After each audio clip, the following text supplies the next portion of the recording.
Hi guys, we're going to start a new chapter book called The Dragon's Child by Jenny Nimmo.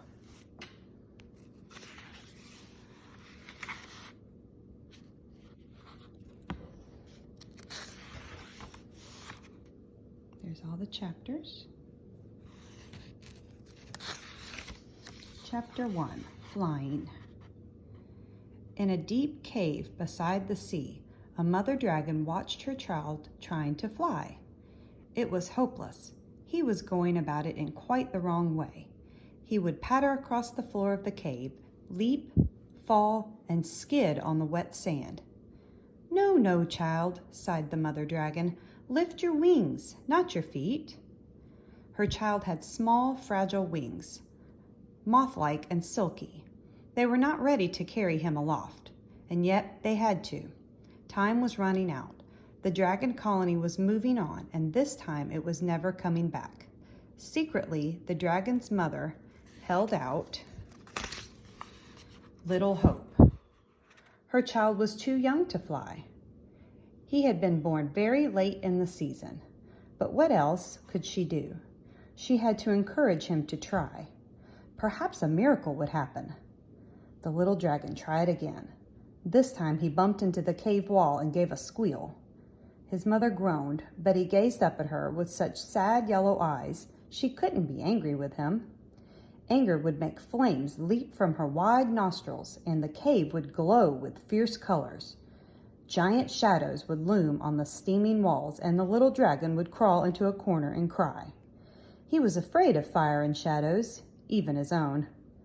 So his mother bent her neck until her nose was almost touching his, and she said, "Think flying, dear. Let your thoughts run into your wings."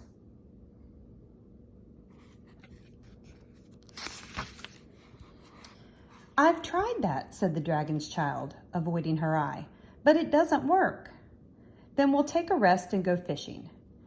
She tried to sound patient, but her voice was beginning to take on a rather snappy note, and she couldn't hold back the little jet of steam that shot out of her nose. Her child jumping back, squealing. "Pull yourself together," grumbled his mother. "Sometimes I wonder if you're a dragon or a mouse." And the bridge of her nose crackled with the flames that she was only just managing to restrain. Wounded by his mother's words, the dragon's child turned and ran out of the cave. If only he could practice flying in the open, he thought, he might be more successful. He knew why his mother wouldn't let him. She was ashamed and embarrassed, because all the other dragon children had been flying for months. They were showing off all over the place, leaping from rocks, flying into trees, skimming the waves, and even performing aerial acrobatics.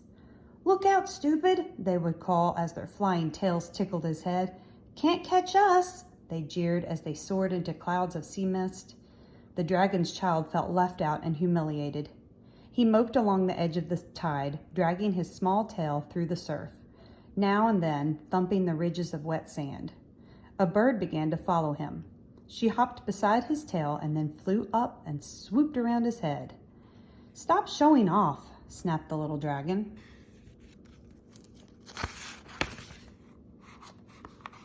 The bird swung out in front of him and landed out on the sand a few yards ahead.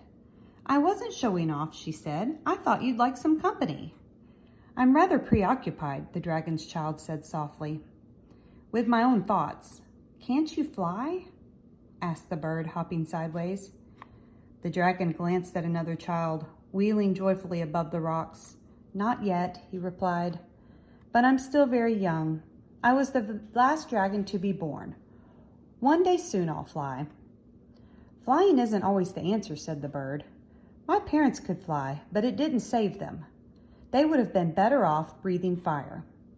The dragon's child noticed that the bird was also very young. Was she an orphan? He couldn't imagine what life would be like without a mother. "What happened to your parents?" he asked. "Doggins," the bird whispered. "Doggins?" The dragon's child sat down with a thump. "Doggins?" The very word struck fear into the heart of every creature. Even dragons feared doggins, feared and loathed them, for doggins were wicked. Wicked animals. utterly with honor. They killed without reason, hunting in packs, not for survival, but for fun. They liked nothing so much as a game of catch and torment. Their bodies were muscled machines, covered in short gray hair, their shape owing more to a panther than a wolf. Their eyes were red dots of fire, and their long, naked noses drooped over awful, razor-sharp teeth. Their most deadly weapons, however, were their tails, long, hairless cords, which they whipped around small creatures before swallowing them whole. And even though they were afraid of fire, they would leap on a dragon's back all together and bite him before his flames could reach them.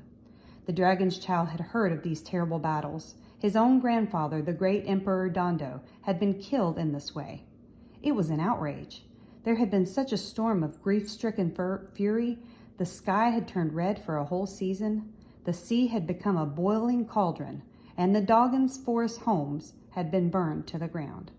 The Doggins that survived the fires had retreated deep, deep into the forest. They hadn't been seen since. "Are they back then?" asked the dragon's child. "Are they here, near our caves? In the trees?" He looked around fearfully. "I don't know where they are now," said the bird. "A month ago, when my mother and I were sleeping on the cliffs, my father woke us up with a scream. 'Doggins, Doggins!' he cried. My mother flew into the air, perhaps to lead them away and save me. But she never came back, nor did my father. It was so cold in the nest without them." "Can Doggins fly, then?" asked the little dragon, aghast. "No, but when a bird swoops low, the Doggins catch it with their terrible tails." "That's bad," said the dragon's child. "Horrible." He raced back to the cave, imagining the thunder of wicked feet behind him and a draft of mad, savage breath on his neck.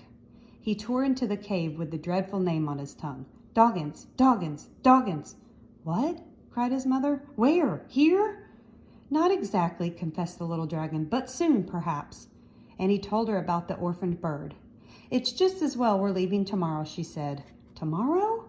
Her child looked up with a mouth that gaped so wide it showed every one of his small, useless at present, teeth. "Dragons always fly back to their homeland in summer. I've told you before." "But tomorrow?" said her child. "I didn't know it would be so soon." He glanced nervously at his wings. "Tell me again about the homeland and how we will find it." His mother considered a moment, and then she answered, "The homeland is everlasting brightness. It's pure and cool and always safe, and a dragon can find it without searching, for its tug on your heart is so strong you cannot escape it."